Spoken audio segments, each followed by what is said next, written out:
오늘 그 첫 번째로 우리에게 주시는 말씀 함께 봤습니다. 로마서 8장 오늘은 1절에서 4절까지 말씀을 우리가 함께 받도록 하겠습니다.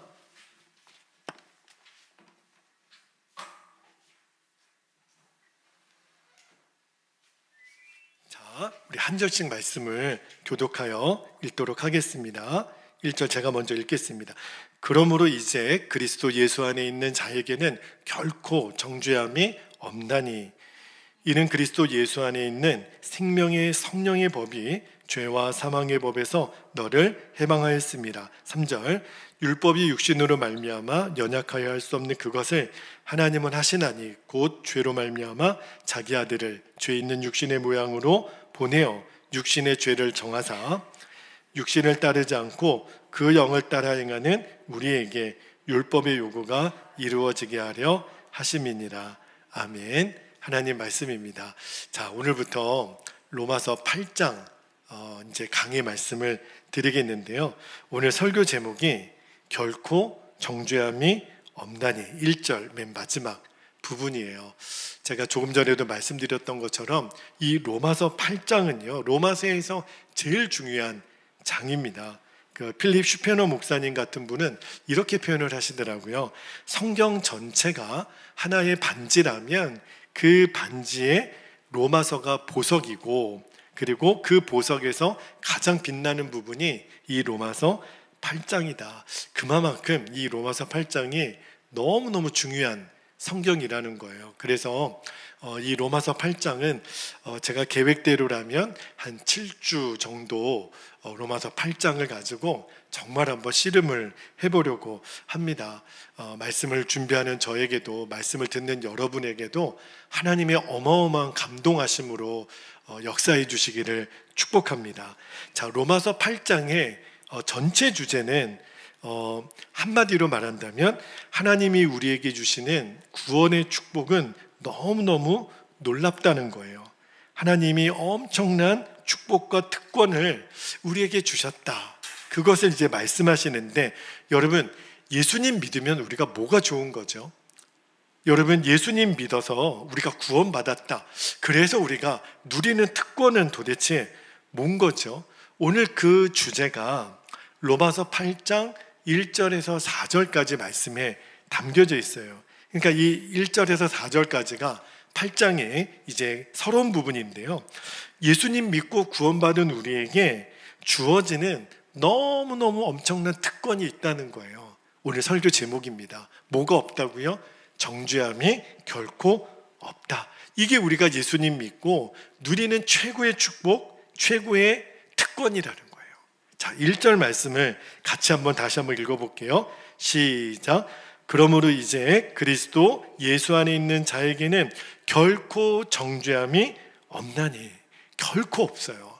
제가 왜 이 말씀을 강조하냐면, 여러분, 예수님 믿은 우리 성도들 중에도요, 이 정죄의식, 이 죄책감에 시달리는 성도들이 너무 많아요. 많은 정도가 아니라 이 복음을, 십자가 복음을 정확하게 알지 못하는 대부분의 성도들이 이 죄책감의 문제에 다 걸려 있습니다. 여러분, 마귀는요, 저와 여러분에게 계속해서 죄를 짓도록 역사하잖아요. 여러분, 우리가 죄를 짓게 되면 어떻게 되죠? 우리가 죄를 지면 그 죄의 종이 되는 거예요. 그러면 죄의 종이 됐다, 이 말은 무슨 말이냐면, 마귀는 우리로 하여금 죄를 짓게 하고 끊임없이 죄책감을 심어줍니다. 어떤 죄책감이냐면, 너는 나쁜 놈이야, 너는 저질이야, 너는 더러워, 너는 부족해, 너는 아무것도 할 수 없어. 여러분, 죄에 우리가 묶이게 되면 마귀가 너무너무 무서운 이 정죄함을 심어줍니다. 이 마귀의 참소 때문에 마귀가 이렇게 고발하는 거죠. 그러니까 하나님이 우리에게 주시는 모든 것들을 우리가 누리지 못하게 돼요. 그러니까 이 정죄의식은 너무 무서워요. 그러니까 믿음이 좋다고 하는 분들도 대표적인 분이 사도 바울이잖아요. 사도 바울이 로마서 7장에서 떼굴떼굴 구르면서 그가, 여러분, 목 놓아 외쳤던 게 뭐예요? 오라, 나는 공고한 자로다. 누가 이 사망의 법에서 나를 건져내랴. 왜 바울이 그렇게 고백했냐면 예수를 믿어도 이 죄의 권세를 이길 수가 없는 거예요. 그 죄를 짓고 나면 마귀가 무섭게 우리 안에 역사하거든요. 너는 더러워. 세상 사람들이 이 사실을 알면 너를 목사로 인정해 주겠어? 너를 성도라고 인정해 주겠어? 그러니까 바울도 너무너무 낙심이 되는 거예요. 예수를 믿는데 왜 나는 또 넘어지지? 나는 왜 안 되지? 나는 왜 이렇게 도무지 해결이 안 되지? 나는 끝났어. 이렇게 영적인 좌절에 빠져 있는 사람들이 너무너무 많아요. 여러분, 사도 바울이 오라 나는 공고한 자로다, 이 고백을요, 이 죄와 싸워본 사람은 다 그 느낌이 뭔지 알잖아요. 왜 나는 이렇게 죄를 끊어버릴 수 없을까? 이 고통이 너무너무 큰 거예요. 마틴 루터가 종교개혁을 일으켰는데, 루터도요 이 문제 때문에, 사도 바울이 겪었던 문제를 루터가 동일하게 겪습니다. 그가 썼던 책이나 일기를 보면 루터도요 종교개혁을 일으켰지만 끊임없는 갈등, 절망, 좌절이 있었어요. 근데 하루는, 그의 전기에 나오는 일화 중에 하나인데요, 하루는 루터의 아내가, 사모님이죠, 그 루터 앞에 상복을 입고 나타났다는 거예요. 너무너무 놀랍잖아요. 근데 왜 그러냐면, 루터가 종교개혁을 일으키다가 나는 안 돼, 나는 끝났어, 나는 이 종교개혁을 끝까지 밀고 나갈 힘이 없어. 왜 그랬냐면, 당시에 사제들이 무섭게 공격하고 로마 카톨릭이 루터를 공격해서가 아니에요. 루터 스스로 무너졌던 이유는 이 작은 죄 하나 이기지 못하는 자신의 모습을 보고 너무너무 실망스러운 거예요. 이 죄 하나 이기지 못하는 내가 종교개혁을 일으킨다고? 이거는 말도 안 돼. 하나님이 내 기도 들으시지 않으실 거야. 아주 그냥 얼굴이 사색이 되어서 그 집에 서재에 앉아 있는데, 그때 그 루터의 아내 되는 사모님이 그 루터 앞에서 상복을 입고 서서, 여보, 하나님이 죽으셨네요. 그러니까 루터가 깜짝 놀라서, 아니, 당신 무슨 말을 그렇게 상스럽게 하냐고, 하나님이 죽기는 왜 죽어? 막 화를 내니까, 지금 당신의 얼굴이 그 말을 하고 있다고. 하나님이 살아계시면 지금 당신 얼굴에 낙심, 절망, 그 근심이 있을 수 있겠느냐고. 그 루터 부인이 그렇게 이야기를 하는 거예요. 당신 얼굴은 지금 하나님이 죽었다고 말하는 거 아니냐고. 그때 루터가 깜짝 놀랍니다. 그리고 전율하듯이 하나님의 음성을 들어요. 아, 내가 또 믿음의 자리를 떠났구나. 그리고 이제 영적인 회복을 누렸다는 유명한 일화가 있죠. 그런데 여러분, 루터뿐만이 아니에요. 사도 바울뿐만 아니에요. 저와 여러분에게도 도대체 이 죄의 문제를 어떻게 우리는 이길 수 있을까? 그죠? 오늘 그 로마서 7장하고 이 8장을 연결하는 1절부터 4절까지 말씀을 통해서 그 주제를 좀 나눠보고 싶은 거예요. 여러분, 먼저 우리가 로마서를 다루면서 여러 번 여러분에게 이야기를 드렸던 것 중에 하나가 뭐냐면, 죄가 죄로 깨달아지는 것이 사실은 너무너무 중요한 은혜입니다. 왜냐하면 여러분, 우리들의 이 육성이 있잖아요. 우리들이 이 육이 살아있는 한은 아무리 우리가 예수님 믿고 구원받았어도 내 이 죄의 육성은요 없어지지가 않아요. 다만 내가 성령을 모신 사람들은 그 죄의 욕망을 다스릴 줄 알게 되는 거지, 내 죄의 육성 자체가 없어지지는 않아요. 자, 그런데 하나님이 이렇게 하신 이유가 있어요. 왜 우리가 계속 죄의 유혹을 받게 되나? 먼저는요, 그 죄를 깨달을 줄 아는 사람이어야 다른 사람을 이제 더 이상 정죄하지 않습니다. 이 세상에서 제일 악질인 사람이 내 자신인 것을 알기 때문에, 내가 죄인인 것을 깨닫는 사람은요 절대로 다른 사람을 정죄할 수가 없어요. 그리고 또 하나, 여러분, 내가 죄가 죄라고 깨달아지는 게 왜 은혜가 되냐면, 그게 바로 내 영이 살아있다라는 증거예요. 여러분, 영이 살아있는 사람과 영이 죽어있는 사람들이 있어요. 지금도 이 길에 수많은 사람들이 걸어다니고 있지만, 영이 죽어있는 사람들은 어떤 차이가 있냐면, 죄가 죄인 줄을 몰라요. 죄에 대한 아픔이 없어요. 오히려 죄를 짓고 나서요, 아, 오늘 잘 즐겼다 그러고 아주 통쾌하다 그러고, 죄 지은 것을 자랑하는 사람들도 있어요. 그런데 영이 살아있는 사람, 성령을 모신 사람들은요, 죄를 짓고 나면 그보다 비참할 수가 없어요. 죄에 한번 무너지면 그보다 부끄러울 수가 없어요. 단적인 예로 성령이 내 안에 계신 사람, 내가 영이 살아있는 사람은요, 기도해야 될 때 기도하지 못하는 것도 너무너무 마음에 부담이 돼요. 여러분, 사무엘 선지자가 내가 너희를 기도하지 않는 죄를 범하지 않으리라. 여러분, 세상 사람들은요, 기도하지 않는 게 왜 죄야? 이해를 못해요. 여러분은 이해가 되시나요? 왜 기도하지 않는 것이 죄가 되나? 그것이 죄가 된다면 하나님이 기뻐하시지 않는 죄는 말할 것도 없죠. 이게 우리 성령이 우리 안에 계신 역사의 증거예요. 그런데 진짜 두려운 게 뭐냐면, 예수 믿는 우리도 어느 순간부터는 내가 지은 죄에 대해서 아무런 감각이 없어질 때, 이게 제일 두려운 거예요. 여러분, 우리가 낮에는 죄 짓고 밤에는 예배 아무렇지도 않은 듯이 예배 드릴 수 있는 거, 이게 너무너무 두려운 일입니다. 그리고 죄 지은 것을 은근히 농담하고 자랑할 수 있는 수준이 된다는 거, 이거는 너무너무 그 영이 죽어있다라는 뜻이에요.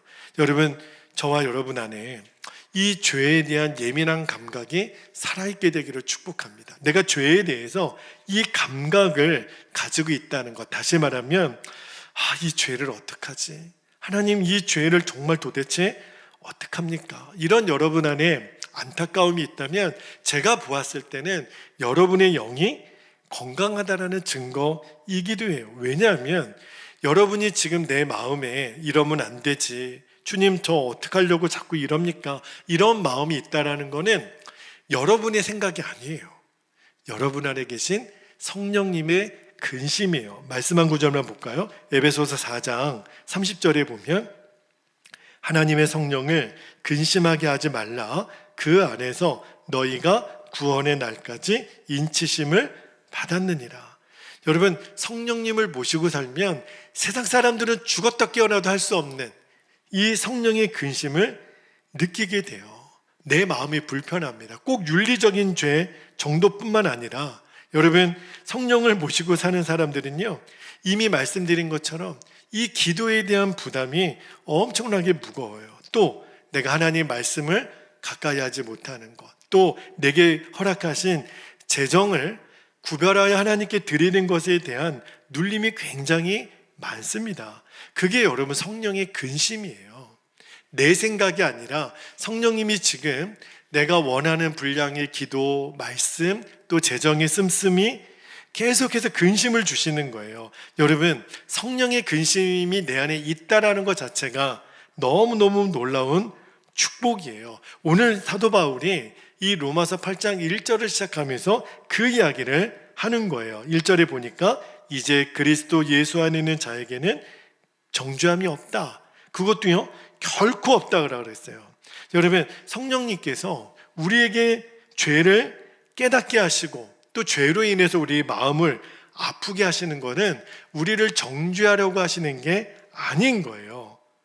우리가 죄를 졌다고 해서 하나님은 우리를 향한 하나님의 계획을 바꾸신다든지, 또는 하나님의 기대가 달라졌다든지, 하나님이 우리에게 떠나는 게 아니에요. 오늘 그 말씀을 하는 게 아닙니다.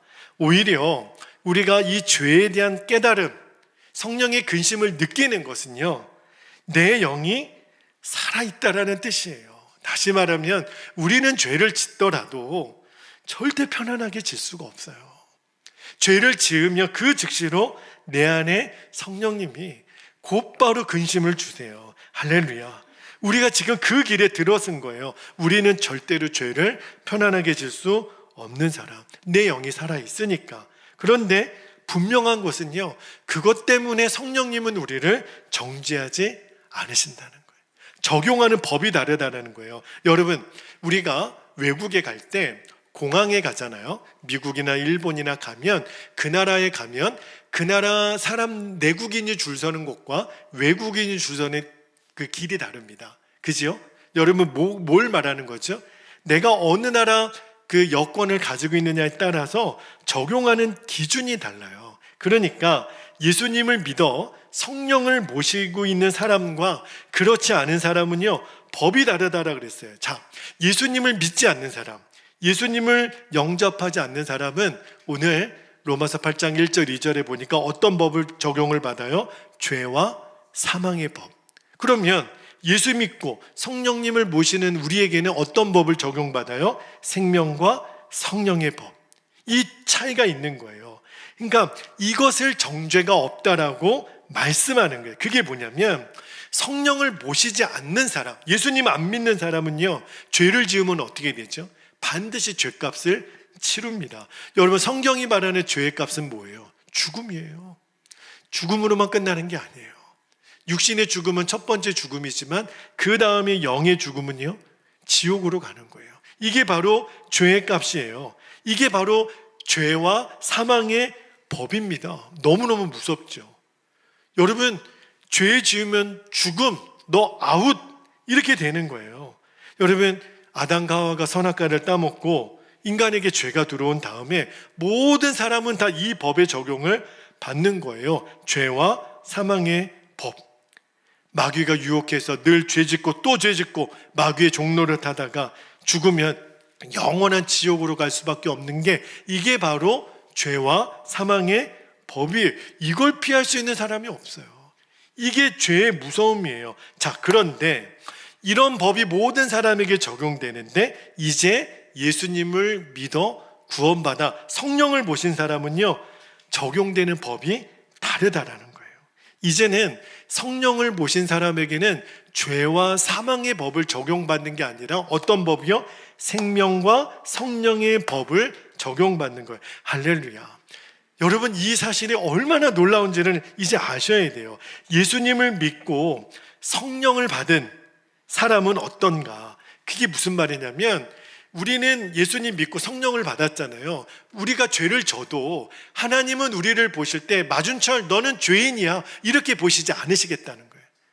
여러분, 세상 법에서는, 세상적인 논리로는 이해가 안 돼요. 죄를 졌으면 죄인이죠. 죄를 졌는데 죄인이 아니라고 하는 게 어디 있어요? 그죠? 그런데 예수 믿는 우리, 성령을 모신 우리에게는 하나님은 나를 볼 때, 여러분을 볼 때 죄인으로 보지 않으시겠다. 그게 오늘 성경의 약속이에요. 한 가지 그러나 여러분 짚고 넘어가야 될 거는 뭐냐면, 우리가 하나님의 자녀가 되어서 하나님이 우리를 정죄하지 않는다고 해서 죄를 지어도 마음대로 지어도 좋다라는 것은 아니에요. 이 부분은 제가 로마서 6장을 다룰 때도 한번 말씀을 드린 적이 있어요. 죄가 많은 곳에 은혜가 많다고 했으니까 죄를 짓는 것이 은혜가 아닌가, 그런 궤변을 말하는 게 아닙니다. 여러분, 죄는요, 절대로 지으면 안 돼요. 반드시 죄값을 치릅니다. 최근에 유명 연예인 가수가 그냥 차라리 처음에 그 잘못을 저질렀을 때 그냥 바로 그 자리에서 내가 자진해서 내가 이러한 잘못을 저질렀다고 그렇게 사실은 처음에 고백을 했으면 차라리 사람들에게 동정을 받거나 어떤 회복할 수 있는 기회를 더 빨리 얻게 됐을지도 모르겠어요. 죄를 덮으려고 숨기고 또 다른 거짓말을 낳다가 이제는 완전히 돌이킬 수 없는 상황까지 되는 것을 우리가 봤잖아요. 여러분, 죄는 너무 무서워요. 죄가 드러나게 되면 반드시 피를 봅니다. 그런데 죄를 지으면 안 된다고 싶은 게 뭐냐면 징계가 있기 때문에 그래요. 자, 여러분, 정죄하고 징계의 차이점을 제가 오늘 좀 여러분하고 좀 말씀을 나누려고 그래요. 정죄를 받지 않는 것과 징계를 안 받는 것은 차이가 있습니다. 이 차이를 좀 이해를 하실 필요가 있는데, 징계는요, 죄값을 치르는 게 아니에요. 성경이 말하는 죄값은요, 죽음이에요. 사망이에요.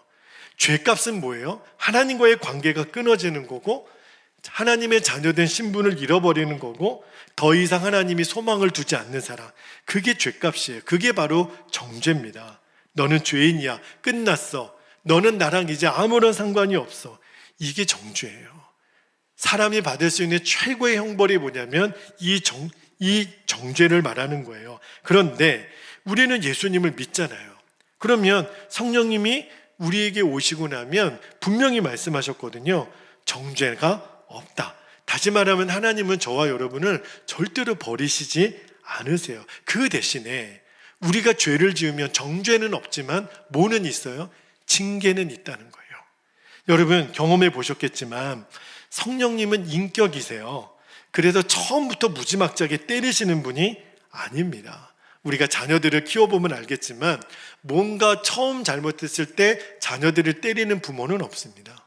그러면 정상적인 부모가 아닌 거죠. 처음에 아이가 잘못하면 말로 하죠. 하지 마. 또 잘못하면 하지 말라 그랬지. 또 잘못하면 너 한 번만 더 하면 맞는다 이러죠. 성령님도 똑같으세요. 성령님도 처음엔 말로 하세요. 말로 한다라는 게 우리 안에 생각을 넣어주시는 거죠. 어떤 생각일까요? 내가 이러면 안 되지. 이러다가 한 대 맞지. 여러분 그게 지금 성령님이 내 안에 인격적으로 말씀하시는 거예요. 준철아, 너 돌이켜. 그거 보는 거 아니야. 그거 하는 거 아니야. 거기 가는 거 아니야. 성령님이 말로 하실 때 그때 내가 알아듣고 돌이키면 제일 좋은 거죠. 근데 우리들 마음에 이러면 안 되지. 이게 지금 내 안에 성령께서 말씀하시는 거거든요. 근데 이 부분에 대해서 이 성령의 생각과 마귀가 주는 생각에 대해서는 다음 주에 제가 말씀을 한 번 더 나누려고 합니다. 여러분 틀림없이 성령님은 내 안에 생각으로 말씀하세요. 기도에 대한 부담도 똑같습니다. 기도해야지. 아마 여러분도 그런 마음의 부담 많이 느끼셨을 거예요.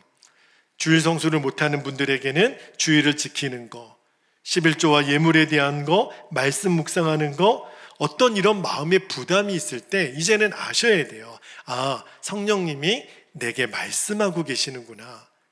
지금은 말씀하고 계세요. 그런데 그렇게 말씀하시고 또 말씀하시는데도 우리가 듣지 않아요. 순종하지 않아요. 그러면 어떻게 돼요? 하나님이 회초리를 드십니다. 그게 바로 징계예요. 말로 해서는 안 되면, 우리 자녀들도요, 도무지 말로 해서 안 되면 부모가 마지막 드는 게 뭐예요? 매를 드는 거죠. 왜 매를 드는 거죠? 자녀를 부모가 왜 때리는 거예요? 죽으라고 때리는 부모 없는 거죠. 왜 때려요? 여러분 죽으라고 때리면 그건 정죄예요. 왜냐하면 죄의 값은 죽음이니까. 그런데 우리 부모가 자녀를 왜 때려요? 매를 때리는 목적은 너가 지금 잘못한 거 알아? 아이 스스로의 입에서 엄마 아빠 내가 잘못했어요. 죄를 깨닫게 하려고. 그러므로 징계의 목적은 회개예요. 내가 잘못한 것을 깨달으면 그러면 징계는 끝나는 거예요. 여러분 징계는 죄값으로 주는 게 아닙니다. 왜 우리에게 징계를 하나님이 허락하시냐면 깨달으라고. 그래야 더 이상 마귀의 조롱거리가 되지 않게 되니까.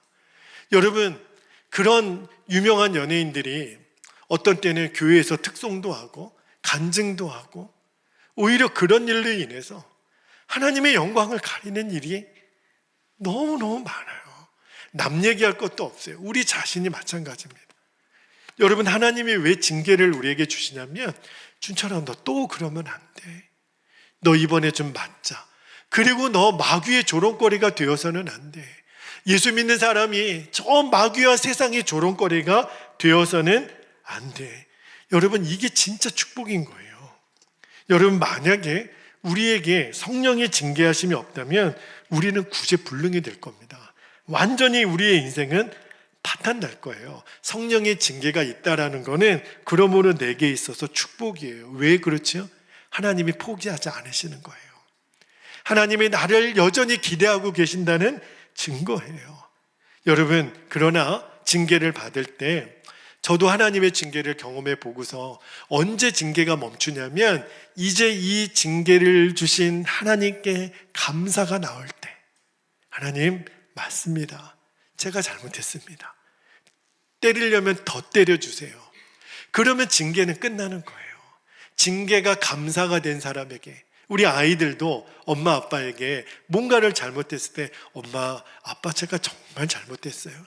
너 뭐가 잘못됐어? 네 입으로 말해봐. 제가 이렇게 해서 이렇게 한 것은 정말 제가 잘못했어요. 제가 그러지 않을게요. 그리고 그거를 깨닫게 해주신 엄마 아빠에게 제가 감사해요. 그러면 이제 부모는요, 아이를 더 꾸중할 이유가 없는 거예요. 그래? 너 정말 알아? 네, 엄마 정말 제가 알아요. 그래, 일로 와, 내 아들. 그리고 안아주는 거예요. 징계는 내가 잘못한 것을 깨닫고 그 징계가 감사가 되면 더 이상 하나님의 입장에서도 징계할 이유가 없는 거예요. 여러분 꼭 기억하셔야 돼요. 정죄는 말입니다, 너무 무서운 거예요. 정죄는 뭐가 정죄예요? 너 나가. 너 이제부터 내 아들 아니야. 이 집에서 나가. 그게 정죄예요. 정죄는 끝나는 거예요. 버림받는 거예요. 그러나 하나님은 저와 여러분을 끝까지 지키세요. 끝까지 책임지세요. 우리가 절대로 어떤 처지에 있더라도 하나님은 버리지 않고 우리를 사랑하세요.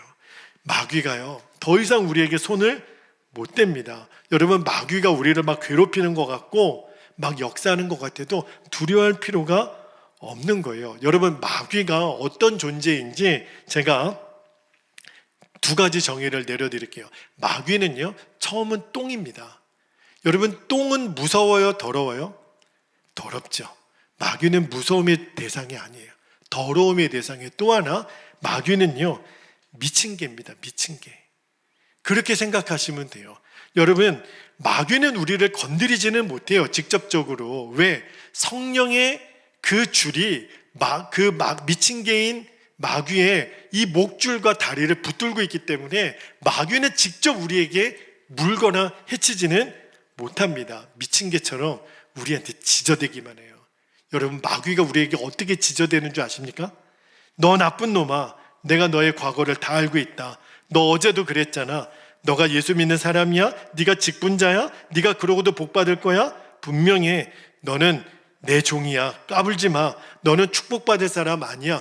마귀는 미친 개처럼 계속 우리에게 지저대는 거예요. 하나님은 너를 버렸어. 하나님은 너를 사랑하지 않아. 여러분, 이 미친 개 같은 마귀의 그 소리에 여러분 넘어갈 이유가 없어요.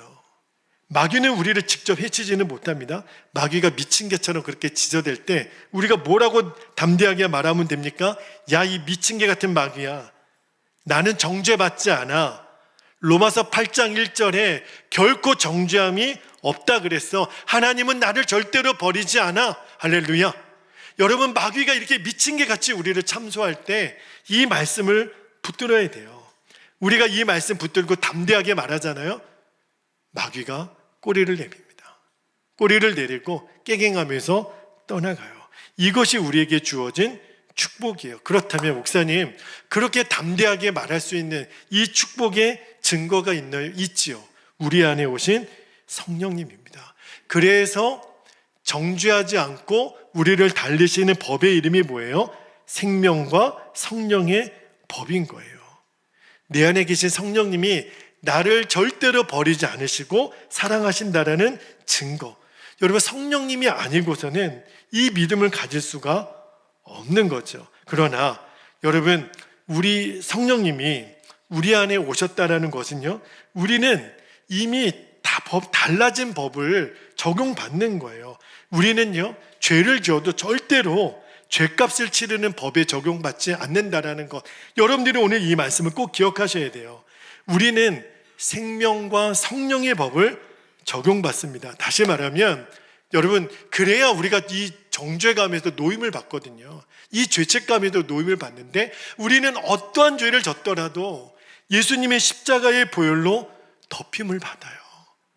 여러분, 이 사실을 꼭 믿으셔야 돼요. 그래야 여러분들이 이전에 어떠한 죄를 졌어도 이제 진짜 노임을 받는 거예요. 예수님의 십자가 보혈은 우리들의 모든 죄를 다 덮습니다. 여러분, 이 사실을 정말 믿으셔야 돼요. 그래서 나같이 못난 사람, 나같이 저질, 나같이 더러운 사람 아니에요. 절대 그러면 안 돼요. 성령님이 그 증거예요. 여러분 안에 오신 성령님, 저의 안에 오신 성령님, 춘철아, 너는 더럽지 않아. 너는 저질 아니야. 너는 못난 사람 아니야. 너는 보배롭고 존귀한 내 아들과 딸이야. 여러분, 우리는 자꾸 내 안에 역사하는 죄를 보려고 그래요. 내가 또 무너졌네. 음란에 또 무너지고, 욕심에 또 무너지고, 거짓에 또 무너지고, 열등감에 또 무너지고. 그러나 하나님은 우리를 죄로 보지 않으시고 우리 안에 계신 성령님을 보시는 거예요. 여러분, 적용 대상의 법을요, 이제 우리가 정확하게 알아야 돼요. 우리는 죄와 사망의 법에 적용을 받는 게 아니라 생명과 성령의 법을 적용받는 거예요. 다시 말하면 하나님은 절대로 우리를 버리지 않으세요. 다시 한번 말씀드리지만 이것이 죄를 또 져도 좋다라는 뜻은 아니에요. 죄는 이겨야 돼요.